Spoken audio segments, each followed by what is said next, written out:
This is Patrick McMullen, and welcome back to the Breaktime University podcast. This is episode 64. Normally she's the host, but today she is our guest. It's Christy Siefkin, where she tells you how to be your own spokesperson. So listen in and enjoy.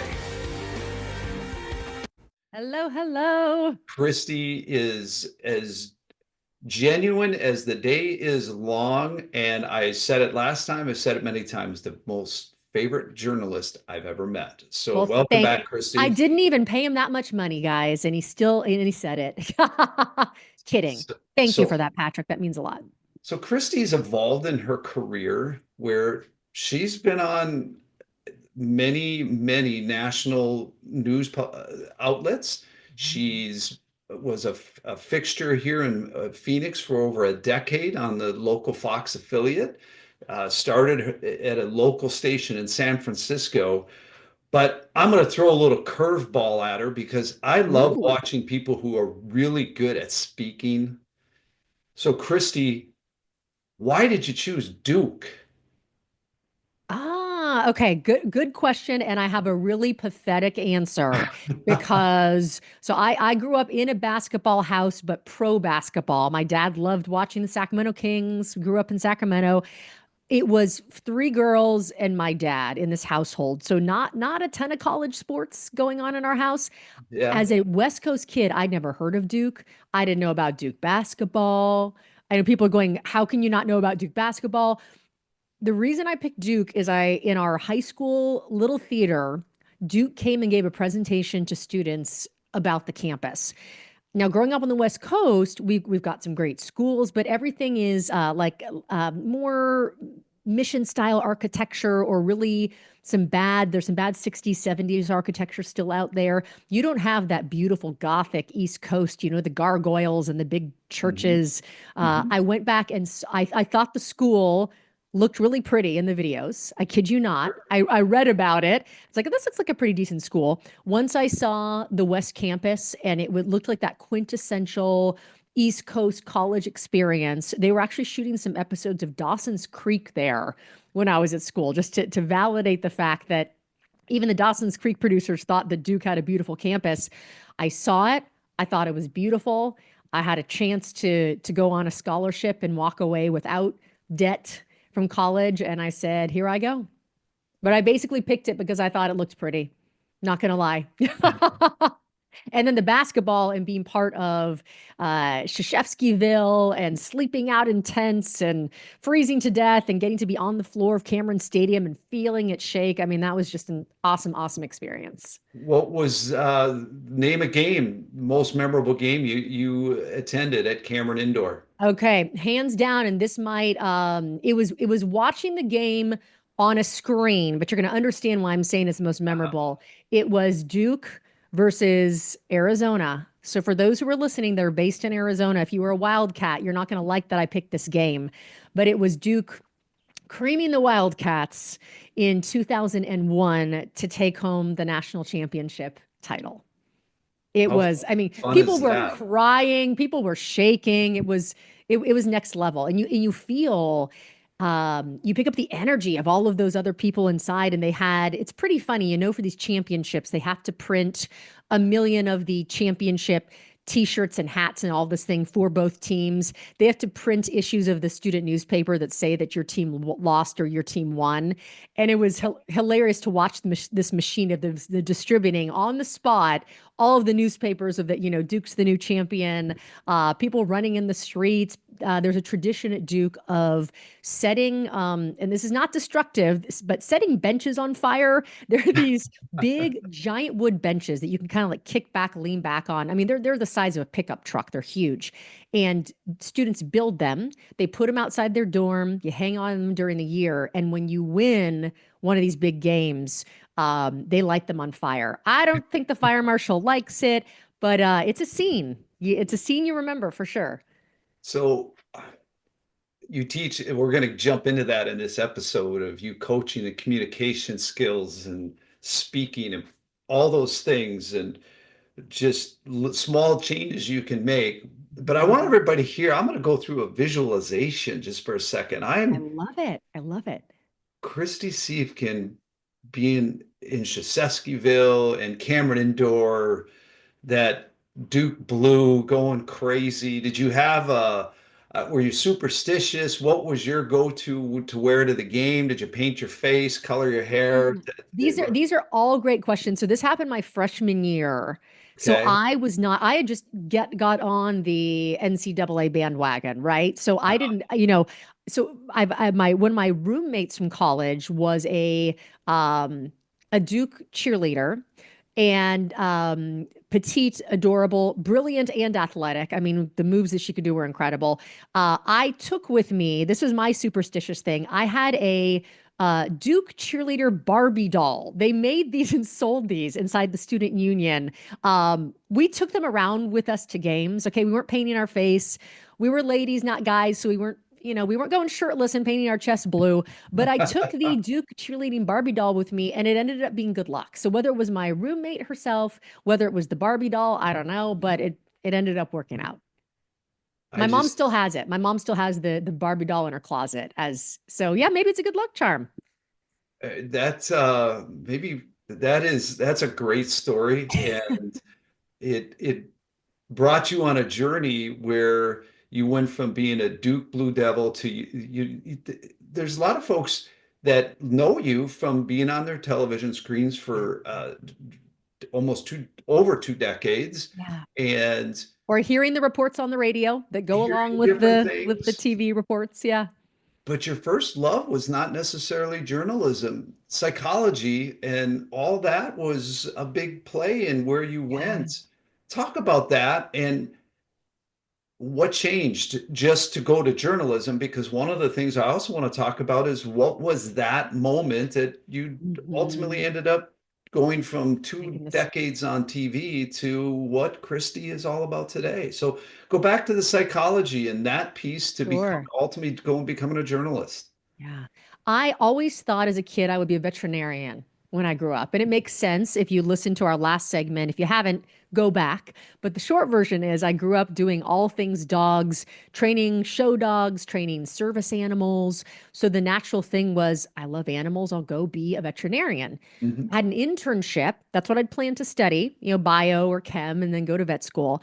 I had an internship in a veterinary clinic, and it quickly made me decide I did not want to be a veterinarian. And I'm so glad that there are amazing vets out there. We need them. There's a vet shortage, but so much of what you deal with, my job actually, and the second week in this internship was taking the animals that had been euthanized, the Mm. small animals, and taking them to, this is not a great visual, but it's just the reality. You take them to a freezer because you put them in a freezer before they're picked up and taken elsewhere. So a lot of my exposure in a vet office, think about when you're a teenager and the trauma of going in, watching animals being put down, and then your job is to take their body and put it in a freezer with a whole bunch of other animals that have been put down. Very sad. It's a necessity for a lot of medical conditions, obviously, but that was really traumatic. And then you saw people that loved their pets to death and they could not afford to take care of their animals. They had medical conditions they couldn't care for. I also developed a really bad cat allergy. So all of the signs from the universe were I was either passed out on cold meds or I was sneezing my brains out. So the universe started talking to me and saying, Christy, maybe vet is not for you. Mhm. And I took one, there are always prereqs that you have in college, and one of them was there was some sort of matrix. It was called, the competency matrix, where you had to take certain disciplines and certain classes, and a psychology class fell into one of those. I took one psych class, Patrick, in undergrad, and I fell in love because it was all about people and understanding people, how we tick, what we have in common, what makes us unique, how we can be best friends or worst enemies to ourselves or to others. And that led me down the path of full on psychology. And I switched my major. I started participating in psychology research at Duke, neuropsych as well as social psychology. And I use it every day of my life. I use it even more than my journalism degree. And I have a master's in journalism. I have an undergrad in psych, but a master's in journalism. I still use the psychology more today. And that Amazing. really, yeah, it really ties into the transition point for me. I come from a long line of teachers, and that's why I became a journalist in the first point. I didn't become a journalist because I wanted to be on TV or have the bright lights. I knew I liked to communicate, I liked to teach, I liked to empower people. My aunt was a kindergarten teacher. My cousin was a second grade teacher. My father was a professor at the doctorate level. Several other family members were administrators. So I have that teaching gene in my blood. And that's actually what I wanted to do once I started learning about psychology was how do I teach this?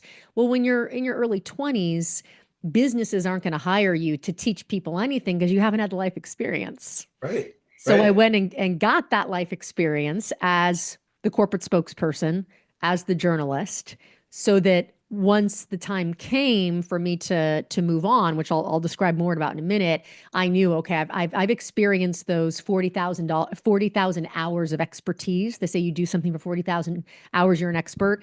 I knew I had reached that point. And when I was still in TV, I had some colleagues who were in the PR space. They'd line up media opportunities. They weren't necessarily at my station because couldn't do that with conflict of interest, but they might have a Sure. colleague in another state, let's say, with an opportunity coming up, a client who was really nervous to do an interview. So I just started volunteering my time because I enjoyed it. I loved teaching and helping to prepare people to speak to the media. So preparing them to be confident on camera, to develop their messages, to navigate the interview if it went a difficult place. And I had one training that the woman afterward, she was the COO of a company. She called me afterward, and I'll never forget this. And she said, I could never have done that without your help. I would have been crying out of nervousness and fear and anxiety because speaking was so debilitating for me, but I had to do it as my job. And I did so well within that local interview. I'm going to get a national interview. And that for me was that tingle, head to toe moment in my body of I have the power to really have an immediate, direct impact on people's lives by coaching them and training them and supporting them. So I continue to do more of those trainings, helping individuals, doing Mhm. lunch and learns. And then I knew from that moment that that's what I wanted to do. So I would work my full-time job. When I wasn't at work, I'd work on my curriculum. I started building my Master Your Messaging program. I started building my Persuasive Presentations program. I started building my executive coaching program and all my methodology. And I took the leap. I left a primetime news anchor job because I wanted to have a direct impact on people. And I've never looked back. And I'm so grateful I made the shift. So, folks, I sometimes if you got to put something in perspective here, and this is a really important lesson that Christy just talked about. That if I've said this many times, Break Time U is aimed to help any employee, no matter what you do. And at some point, you got to take a leap and go do and follow your dream, follow your Yes. vision, and be willing to take a risk Hmm. that you will always be at peace for taking it and always Absolutely. regret if you have not. And it's not like I'm taking a risk from going from this company to that company. Mhm. You, I mean, there's something to say about this, and I'm probably going to go on for longer than I should, but there had to have been Christy. First of all, everybody, she's one of the most humble folks you ever meet. I've said it. I said it in the last episode, already said it in this one. The nicest journalist I've ever met. I've met a bunch. Most people know. If you don't, I've been Patrick's on been on every major national news media network in the many planet. times. So that Yeah, that is huge for me, Patrick. That is yeah. the ultimate compliment. Thank you. It Thank is you. such a truth. But I'll ask the question: Was it?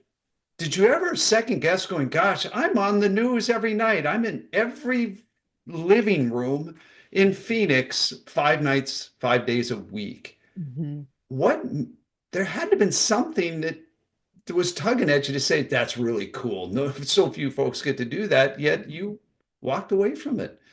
You Talk know, about the that. yeah, the tug for me was not it was not losing, in air quotes, notoriety or being in people's homes. That was a gift that people trusted me to be in their home every night to educate them, hopefully entertain them a little bit as well. Mhm. But it was more the fear of, can I do this? I've never started a business.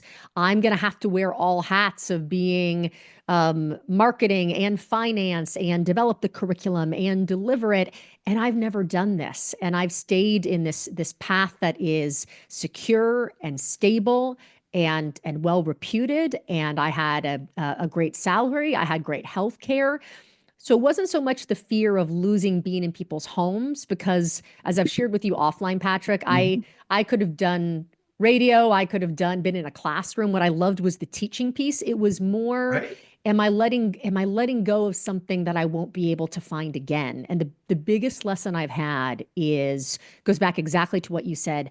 I knew I would regret never having tried this. And even Mhm. going back, switching to journalism, you'll remember I didn't study journalism in undergrad. Right. I Right. had internships in journalism, and the people that I spoke to then, they scared me away from it. They said, you're going to move 7 times before the time that you're 30. You're going to be divorced 3 times before the time you're 30. You're going to cover murders. You're going to work horrible shifts. And it scared me, and I didn't go for it right away. And then with time, I had the realization I will always regret if I don't go after this, even if I had failed. And I think about my business that way as well. I feel incredibly lucky to have, I love every single one of my clients, knock on wood, and I'm knocking on my desk. I've not had a bad client. And I get to do what I love every single day. Will it morph? Will it change? Will it be something different? Yes. But I'll always know that I went after what I wanted, and I'm exposing myself to new experiences and people and opportunities that are rich. And I don't mean rich as in money. I mean rich as in fill my soul and make my life meaningful. And I knew when I got to the point that I was in a studio 5 days a week in a building with no windows, interacting with very nice coworkers, but not being out and experiencing new things, that I was selling myself short. And that it was a wonderful job. It was a great fit. It just didn't become a fit for me anymore for what really fueled me. And I knew I wasn't helping people to the extent that I could. So my lesson from that was, you got to go for it. You read these articles of people that are hospice nurses, or people that work with those in the final Mhm. moments of their lives, and they talk about what they regret. And to your point, it is never, I should have worked 120 hours a week instead of 100 hours. It was never, yeah, it was never the, I should have, bought that, or I shouldn't have bought that blah, blah, blah thing that I wanted. It is, I wish I had listened more to myself. I wish I'd been kinder to myself. I wish that I had spent more time with my loved ones. I wish I had gone after that thing I really wanted, whether it was to be a Broadway performer, an architect, a dog trainer. It doesn't have to be your career. You don't have to uproot your career. You could decide, you know what? I've always wanted to learn ballet. I'm 57 years old. I'm going to go take a ballet class. I don't care Mhm. if ballerinas who I see on stage, at the Nutcracker at Christmas time are 19 years old. I've always wanted to Mhm. do that. I'm going to go do it. I don't care if I look silly and I've never done it. Like that's some of the best confidence building advice that I can offer. So again, Break Time U is meant to help everybody no matter what. Mhm. And you just learn there is sometimes the lessons you can take, and maybe the lesson for some folks is going to be is what she took from Christy Siefkin, what he took, what Bob Sally Stewart took is maybe it's not changing my job as much as pursuing something that I love. And Yes. I want to go back to that COO because that seems to be that Mhm. intersection Yeah. that all of a sudden you realized it's time. Yep.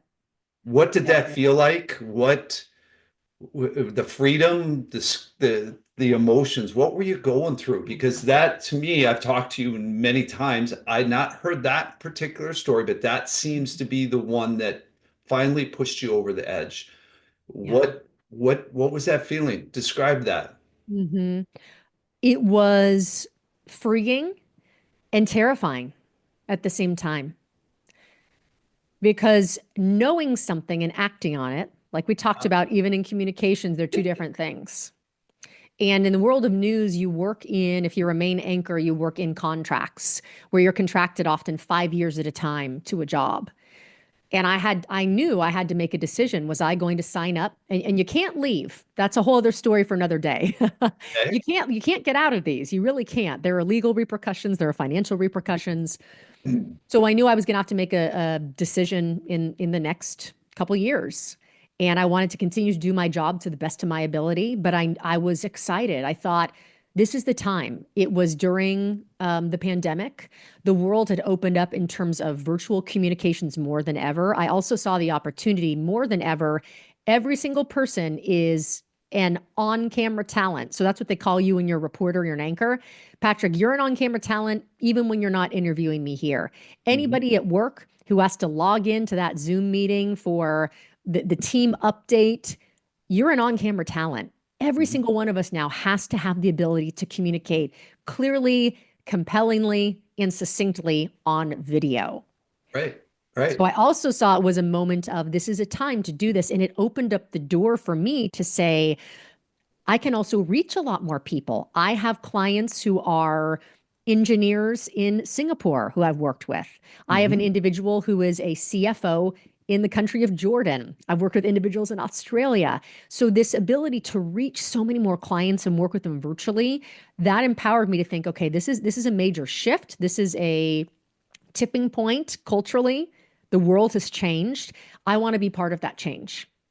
Wow.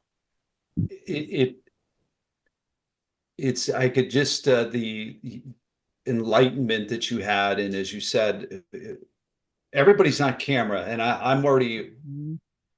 I that's and while we still have a little bit to go in this segment, I feel like that's my break time minute and my more of my message in this world because I'm glad I grew up in the 80s. I'm born in 1970, graduated in high school in 1988, went to college into the 90s and graduated.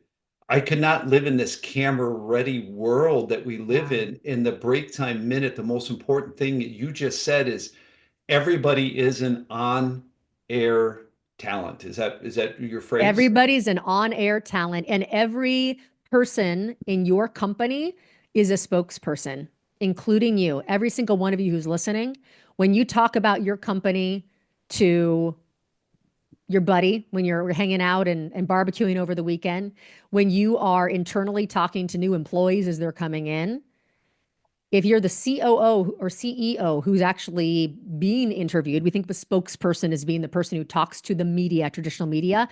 All of those are spokespeople. Your brand and your success as a company and as an individual, because we now have to be individual brands as well. That's part Yeah, of this movement of being on camera. You have to be your own spokesperson. So I learning those skills is yeah. key to success. Because Christy, see, that's the thing that really is so hard is I see all these kids are walking around, they're taking photos, and Mhm. uh, I listen to Joe Rogan Yeah. periodically, and as he said, eh, eh, if you stick to your guns and you push, and it's why Christy Siefkin is being successful post walking away from a phenomenal job and being the face in your TV on your TV for 5 nights a week, 5 days a week, is because if Joe Rogan said, you just push, you're tough, you endure, Mhm. you will make it because you have a society now that they rate themselves. How do they look here? Yeah. And you just, that to me is really telling. And when you think about companies today, if you're an executive, you're an employee, Christy just nailed it right there. You are an on-air talent. You are a representation of your brand. You are Yep. the face because they are going to see. I have my break time TV vest on today. I have it clearly Uh-huh. in the background. I post. If you're posting, they know you work for somebody. Wow, that is a powerful, I mean, boom, right to the side of the head. So, in our last segment, you talked about small changes. And Yes. along Incremental. that theme, and now that everybody's in this on-air talent, what are some small changes that folks can do that anybody, no matter what their role listening to this, could take Mhm. to be a better on-air talent? Yeah. Where would you start? I want to add another key phrase to remember. In Please. addition to that, we are all on camera talents, we all have to public speak. And I want to set the stage here because we often think of public speaking as being on a stage. You even think of an article for public speaking online. It's some canned stock footage of somebody with bright lights on them and a microphone on a stage. Public speaking is the Zoom meeting. Public speaking is convincing your three team members that you want to propose the way you do your work to your boss and trying to convince your boss how to do it. Public speaking is sitting in front of your two teenagers and making that compelling argument of why they really do need to take out the trash because Hmm. they don't care that it's stinking up the garage for a week. Okay, so these Yeah. are all opportunities to public speak. So when you hear that phrase, I want you to think of it of being synonymous with persuasive communications. This is not just if you're in a boardroom. To your point, no matter what job that you were doing, to influence people, to have an impact, to get them to act, you've got to be a great communicator. So let's start small with a few things. And being a great communicator, this is true for virtual or in person, but definitely virtually. Our attention spans, as you know, Patrick, are extremely short. They've become even shorter. As I'm sitting here recording this interview with Patrick, I've also got email notifications popping up. My cell phone has buzzed a few times. I've got the dog at the side of my chair. I've got the calendar alert that I've got another meeting coming up. This is what you're facing every time that you're Yeah. communicating virtually. And I'll admit to this, how many of you, when you have to dial in virtually for something, yeah, you're on camera, but you're really shopping for shoes somewhere else, or you're answering an email on a deadline. So we have to be more compelling and more concise than ever to keep people's attention. So tip number one, trick number one, you can employ this in a conversation while you're getting your snacks in the break. You can employ this if you're on a stage giving a keynote for 5,000 people. It is using detail in moderation and speaking your audience's language. And I introduce these concepts together because they live together. We'll bring up my dog again since she is at the side of my chair. Patrick knows I love Poppy Monsoon. I have a little Norwich Terrier. I could tell Patrick about what Poppy Monsoon had for breakfast, about the flowers that she stopped to smell on our walk, about the new sweater I got her. And because Patrick's a friend, he would kindly nod his head and listen. Yeah. But honestly, Patrick's got a million things on his plate. You have a million things on your plate that I'm giving all of these details that you don't necessarily need and aren't relevant. When it comes to details, we unfortunately think of them as our pets or children. We love them. They're really important to us. They're not important to your audience. Hmm. So let's shift things. Patrick and I are neighbors, and Patrick has pets, and I suddenly shift my story about Poppy, the terrier, to say, I was on this walk to Patrick, and a coyote came walking across the street, ran for her neck. I jumped down, had to try to kick the coyote, pick up Poppy. She was screaming. She had been bit. Well, suddenly this is a communication with detail that's relevant to Patrick because Patrick's dogs might get attacked by that coyote too. So do you see the difference in the detail? The detail Yeah. I think is important as the speaker. It's not the detail that's important to your audience. You always need to start with your audience and know, why should they care? What's in it for me? With them. What's in it for me? Because we start to, I'm whether going to it's, jump in there. yeah, Everybody's heard me say please. this just for a second. WIIFM, a term I learned from Mr. David Noor. It's everybody's favorite Um, radio station. What's in yes, it for me? So yes. I might have just I've changed the I've legend. never heard it said as a radio station. I love that all the more. I'm just saying whiffum, which makes me think of wiffle ball, which is Yeah. fun. But yes, what's in it for me? So if you're having a one-on-one conversation with your spouse, you're talking to your boss about a change that needs to be made, details are like salt. A little bit, it enhances a dish. Too much, and it becomes unpalatable. If you get on Zoom, you're giving an update, you're asking for a favor, get to the point. If you give me too many details, I'm going to tune out. It's irrelevant to me. If you're telling me the backstory of the job you used to have and this interaction you had with Aunt Susie and how the vending machine was broken, none of that is relevant to what you're actually asking of me as your boss or as your coworker. So you need to Right. have extreme clarity with what's in it for the person who you're speaking to. So we love our pets, we love our children. Don't treat details like your pets and children. Not everybody else loves them. You can keep some of those things to yourself and think of it as salt, just a little bit of a sprinkle of information that when somebody walks away, what are they going to remember? If you can't even remember the details of what you're communicating and you find yourself jumping, how's the person you're speaking to going to remember them? Right. Right. Critical. Yeah. You just hit there, and those are just two little things. And I always say in anything I do with Break Time U is if you just made that change today, Mm-hmm. you did it daily, today, tomorrow, the next week, the next month, eventually it will become the next year. How much better are you going to be? And how much better are you going to be on that on camera talent and spokesperson and public speaking that we all You use every every day. day? Yeah.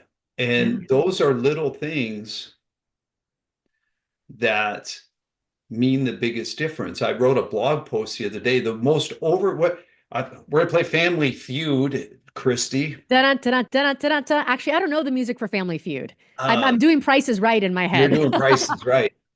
What is it's top three answers on the board? I don't know what the other two are, but Okay. what is the number one most overused word in society today when people talk?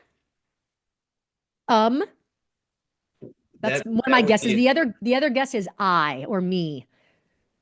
I don't know if that one's on the board, but the word Like, like my third guess. My she third got guess. it. So she would have got there. I wrote a blog post on that. And how many times do we hear people that, like, Christy, like I was watching this thing and like I was, I literally, I just dropped my pen. You talk about doing other things when someone's talking. If someone is giving that presentation, I'm done. I'm checked out. I Mhm. am finished because that matters. And Yep. you can have the best product in the world, but if you oversalt that sucker, it Mhm. tastes awful. You spit it out. You spit it out and you look for something else to eat. Yeah. Hmm. And people have talked about, I mean, let's face it, and people have talked about some of these politicians that use the word salad. I mean, let's Hmm. even you can compare the folks that are the lightning rods right now, your presidents, to the candidates that ran, and how communication is just one thing that a couple of them excel at that are phenomenal, and others that just word vomit. And It can it it's can do it can do you in. yeah, Whether we like it or not, it's a skill that you have to master because you used to be able to just communicate strictly digitally. And some yeah. people make the argument, okay, well, I've got ChatGTP to write it for me. I can Mhm. type everything. What is the one differentiating factor? Everybody's got ChatGTP. Yeah. Everybody can go type into Slack. What is the one differentiating factor that makes you stand out from others? And this is part of what I work with clients on as well. If they are running a business, if they're applying for a new job, they're trying to get a promotion, the differentiating factor is you.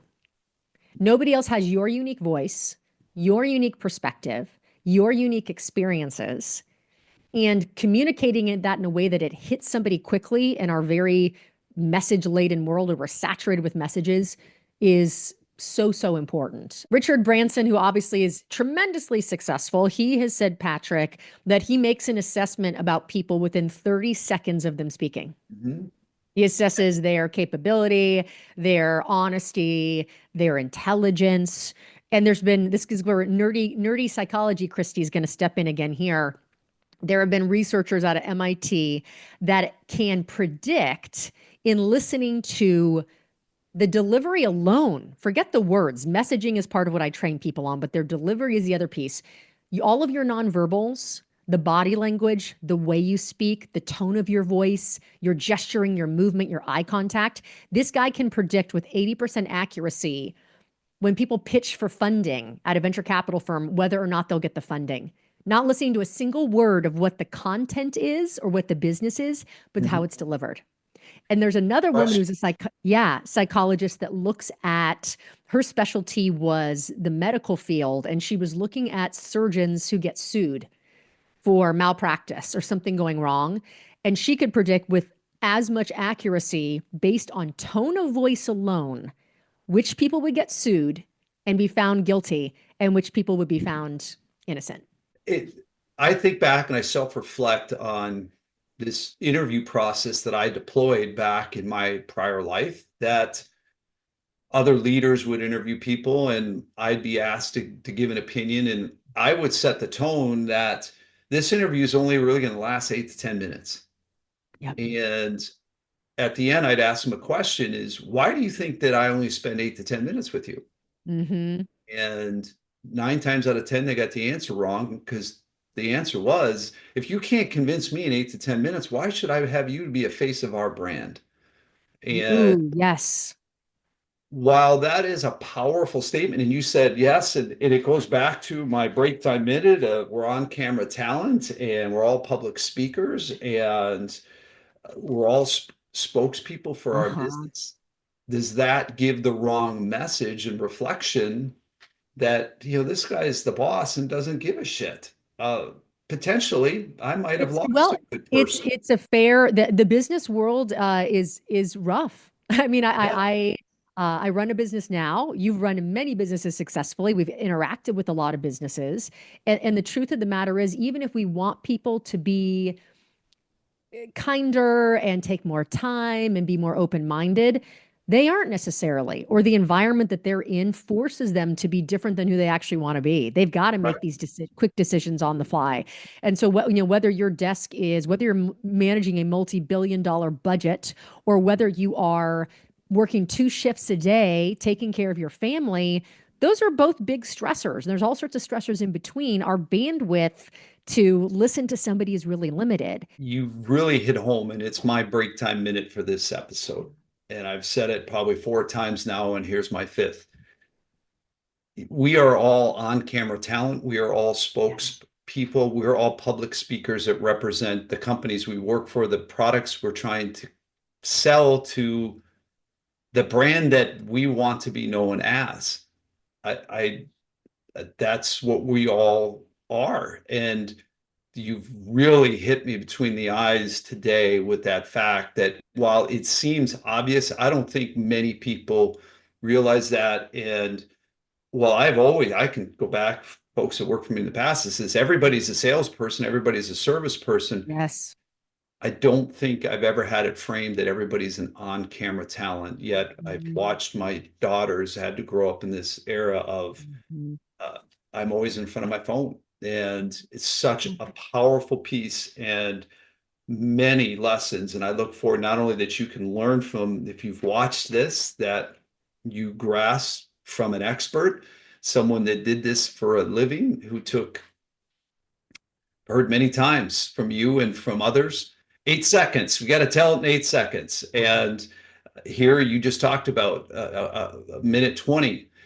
You Yeah. probably shoot 40, 50 minutes worth of video to get a minute and 20 Oh, story. yeah. And so Yeah. we're With a all soundbite spokespeople. being 7 to 10 seconds, Yeah. you don't even get Patrick, or I don't even get the Yeah. full minute 20. I only get a few sentences said. That's Yeah. the world we live in. So that's my break time minute. Christy, wrap it up in this episode with yours. Yes, I'm going to leave you thinking about my break time minute. I'm going to leave you thinking about Lee Iacocca. And Patrick, do you know much about Lee Iacocca? Do you I remember Lee sure do. Iacocca? Okay. Ford, Chrysler, Give he us a saved Chrysler. concise in a couple sentence. Why is Lee Iacocca famous? He is originally was with Ford, helped revolutionize, bring that brand, but he's really known for saving Chrysler. That Yes. brand was dying. He went, took it Hmm. over and brought it back to life and made it a business that's still legendary and very successful today. Beautifully said. I'm going to piggyback on some of that language. A brand that was dying bringing something back to life. We all have some area in our life where something feels like it's dying, right? We're not showing up the way that we want at work. We're not achieving our goals. Our relationships aren't what we want them to be. And the reason I bring up Lee Iacocca is that he has a quote that I'll just summarize here. But he says that you can have the world's best ideas, but if you don't know how to get them across, you won't get anywhere. I want you to think, this is my call to action for all of you today. What's an idea that you have about something you want to change in yourself, in your team, in the employees that you manage? Are you even communicating it in the first place? And if you are communicating it, are you communicating in a way that they understand and that resonates? And if you're not, what can you do on a daily basis? We reflected on limiting the details, speaking the language and wants of your audience, giving structure to your communication. And we didn't even get into today, Patrick, the persuasive triangle. We didn't get into storytelling. We didn't get into the psychology of firing. How about controlling somebody else's brain? Not in a creepy way, but controlling what areas of their brain light up so they listen to you. I'd love to come back another time and talk more about that, because these are all tools, one step at a time, you can take to become a better communication, a better communicator. I communicate for a living, to be a better communicator, and it will change your life. So she's Christy Siefken. I'm Patrick. I can't thank you enough for being on another episode. Your insights, your friendship, you just Thank you, Patrick. the genuine folks. She is the real deal. And as I said many times, the nicest journalist I've ever met. And Christy, how can folks reach you? Yes, you can reach me in this digital world, since we're all spokespeople, right? We're all on camera talent now. You can find me at ChristySiefken.com. I don't expect you to know how to spell it. You can copy and paste it out of the show notes. I am on social media, Instagram, LinkedIn, and Facebook at Christy Siefken. And if you want, I want you to keep the momentum going. You can, on my website, sign up for a free masterclass that's going to give you some more tips to improve your communication immediately. I love to post content on social media to help you become a better communicator. So please indulge. It's all free. And then if I can be of help to you, email me, direct message me, and let's communicate. Christy, it's great. I look forward to having you in the next episode. Thanks for joining us here. Thank you, Patrick. Appreciate it.